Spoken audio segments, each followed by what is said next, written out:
By the autumn of 1942, the struggle for the Pacific had focused to a single, bloody point: the island of Guadalcanal. For the men of the 1st Marine Division, life had been reduced to the grim defense of a dirt airstrip named Henderson Field. It was a war fought in a sweltering primordial jungle, a world of torrential rain, malaria, and crippling logistical shortages. Combat was a close, savage affair of bayonet charges in the dark and desperate firefights in tangled undergrowth. A battle of attrition where victory would be measured by sheer endurance.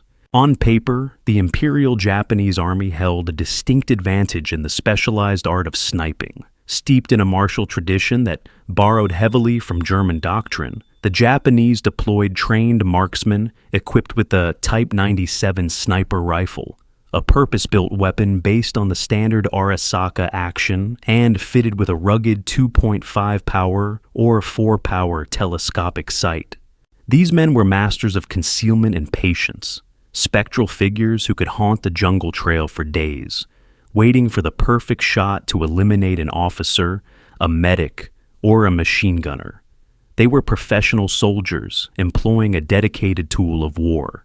The United States Marine Corps, in contrast, entered the fight with no official sniper program and no standard-issue rifle. What they possessed instead was a deep, almost cultural reservoir of marksmanship skill, honed in peacetime competitions at ranges like Camp Perry. Their chosen instrument was a paradox, a weapon both archaic and revolutionary.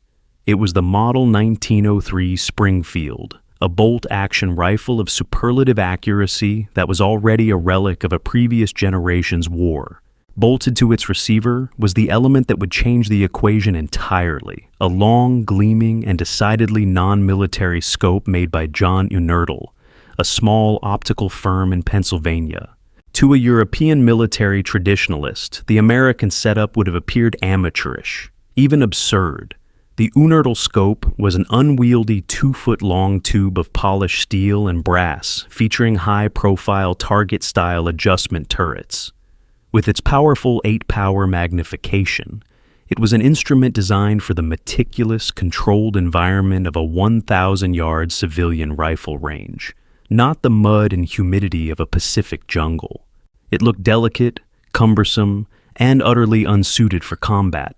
The Japanese sniper's compact, low-power scope was a robust tool for killing at 300 yards. The American scope was a precision device for punching holes in distant paper targets.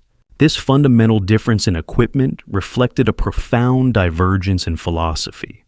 The Japanese sniper was a soldier trained to use a rifle to disrupt enemy formations at conventional combat ranges. His equipment was designed for durability and effectiveness within that tactical framework. The American Marine sniper was often a hunter and a competitive shooter first, a soldier second. He was a product of a civilian tradition that treated long-range shooting not just as a skill, but as a science. He understood how to read mirage shimmering off a hot barrel and calculate the infinitesimal drop of a .3006 bullet over the length of 10 football fields. They taught us to get inside the enemy's head, one Marine scout sniper might have written home. But the Unertl let you get inside his eyeball from a whole other zip code. The Japanese had a soldier's rifle with a sight. The Americans had a marksman's rifle with a scientific instrument. In the claustrophobic green hell of Guadalcanal, where firefights often erupted at conversational distance, the value of a weapon that could dominate a battlefield from half a mile away was not yet understood. That education was about to begin, one surgically precise shot at a time.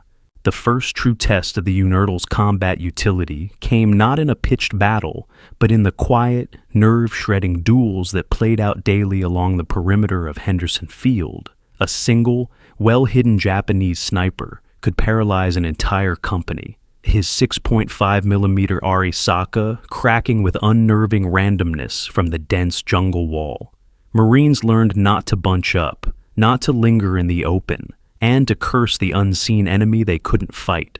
Return fire was futile. Spraying the jungle with M1 Garands or BARs was a waste of precious ammunition, and only confirmed to the sniper that he had found a worthy target.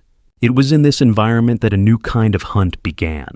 A two-man Marine sniper observer team would slip out before dawn, not to engage the enemy directly, but to find a commanding piece of high ground, a ridge overlooking a river, or a perch in a tall banyan tree, often 600 or 700 yards away from the suspected Japanese position.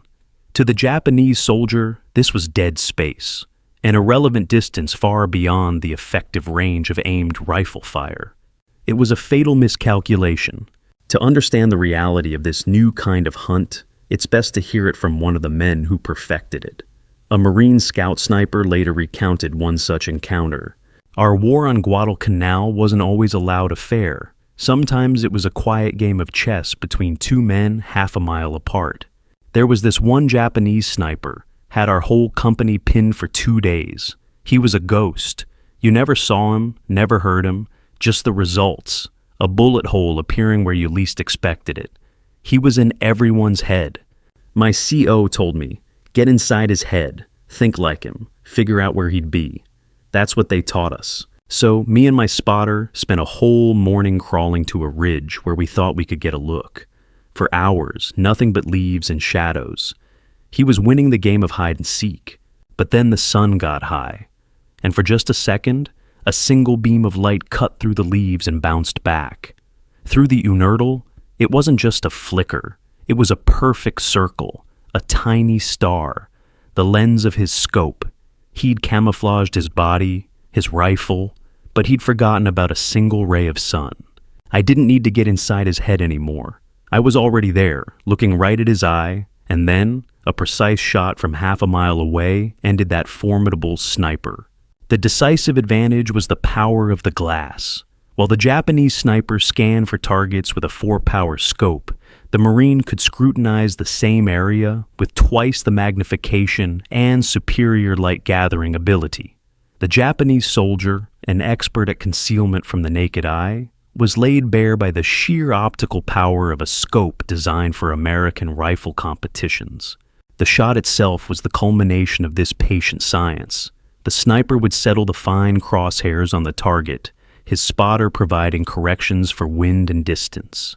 He would control his breathing, letting it out slowly until his body was perfectly still, and squeeze the crisp, match-grade trigger of the Springfield rifle. The weapon would buck against his shoulder with a heavy crack, and over a second later, the heavy 173 grain, .3006 bullet would complete its long, invisible arc. The Japanese sniper, so effective at 300 yards, would be eliminated by an enemy he could not see. From a distance he had not thought possible, the hunter had become the hunted. The full, decisive impact of this new capability was realized during the brutal series of battles for the Matanikau River in the fall of 1942. Here, the fighting escalated from jungle skirmishes into conventional assaults against prepared defensive positions. Marine battalions were tasked with crossing the river and dislodging Japanese forces from a network of well-concealed bunkers and machine gun nests on the opposite bank.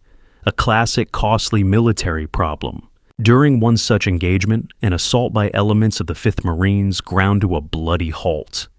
Japanese Type 92 heavy machine guns, nicknamed woodpeckers by the Marines for their distinctive, slow thumping, commanded the river crossing.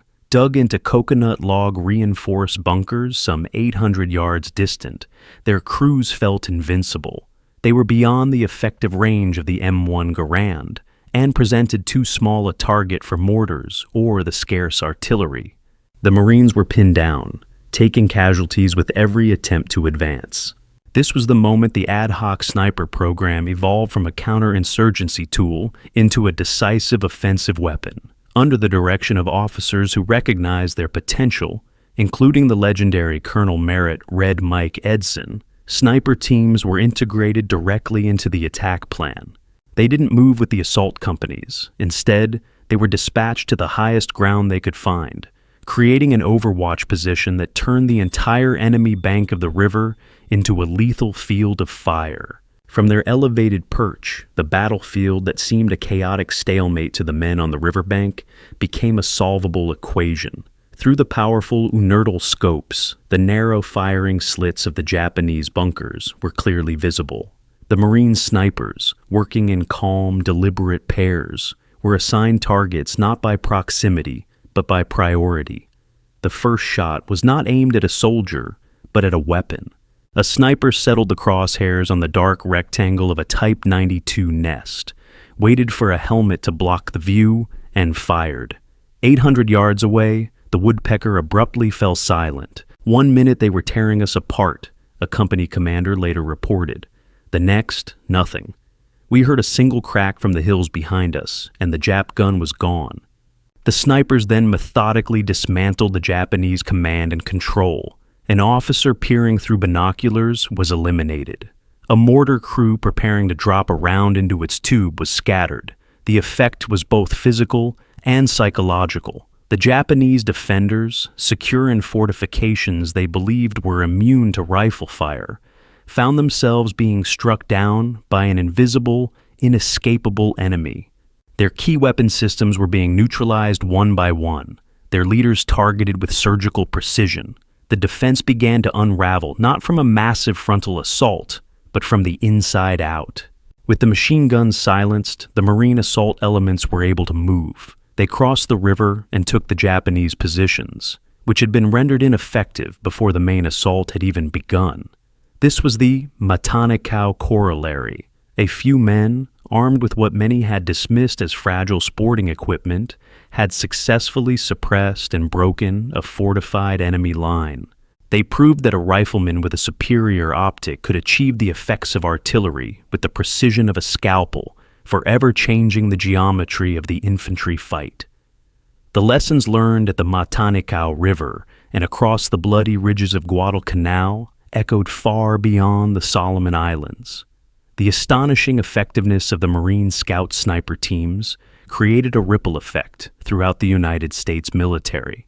The Army, which had entered the war focused on the semi-automatic firepower of the M1 Garand, was forced to accelerate its own sniper program. The result was the M1903A4, an attempt to mass-produce what the Marines had created through careful selection. While a serviceable rifle, it was typically paired with a lower-power Weaver 330C or M73B1 scope, and it never quite achieved the legendary long-range performance of its Marine counterpart. The Unertl had set a standard for optical clarity and precision that military bureaucracy struggled to replicate on an industrial scale. The more profound legacy was doctrinal. The Marine Corps had fundamentally redefined the role of the sniper on the modern battlefield. He was no longer merely a hidden assassin, but a one-man reconnaissance and fire support element. With his high-powered scope, a sniper could observe enemy movements, identify high-value targets, and report intelligence from a position of relative safety. More importantly, he could project power with an efficiency no other infantry weapon could match, neutralizing entire machine gun nests and disrupting enemy operations with a handful of carefully placed shots. The concept of the sniper as a strategic battle-shaping asset was born in the jungles of Guadalcanal. This legacy endured in the glass and steel of the Unertl scope itself. The weapon it was mounted on would change, from the M1903 Springfield to the Winchester Model 70 in Korea and eventually to the Remington 700 in Vietnam. But the long, externally adjusted Unertl telescope remained the Marine Corps' optic of choice for decades. The legendary exploits of snipers like Carlos Hathcock in Vietnam were performed while looking through a direct descendant of the scope that had proven itself on Guadalcanal. The initial skepticism had given way to a multi-generational trust in a piece of equipment that simply worked, a testament to the American genius for pragmatic, performance-driven innovation. In the end, the story of the Unertl-equipped Springfield is a story of how a civilian tradition of excellence created a military advantage. The German and Japanese armies, with their top-down, state-controlled doctrines, produced standardized and effective sniper systems. But the American system, born from a culture of individual riflemen competing to be the best, proved more adaptable and ultimately superior. It demonstrated that sometimes the most revolutionary weapon of war isn't a new technology, but a new way of seeing the battlefield. The Germans and their allies may have laughed at the clumsy-looking sporting rifle, but they were thinking like soldiers. The Americans who wielded it were thinking like hunters, and it was their clear, long view that ultimately dominated the field.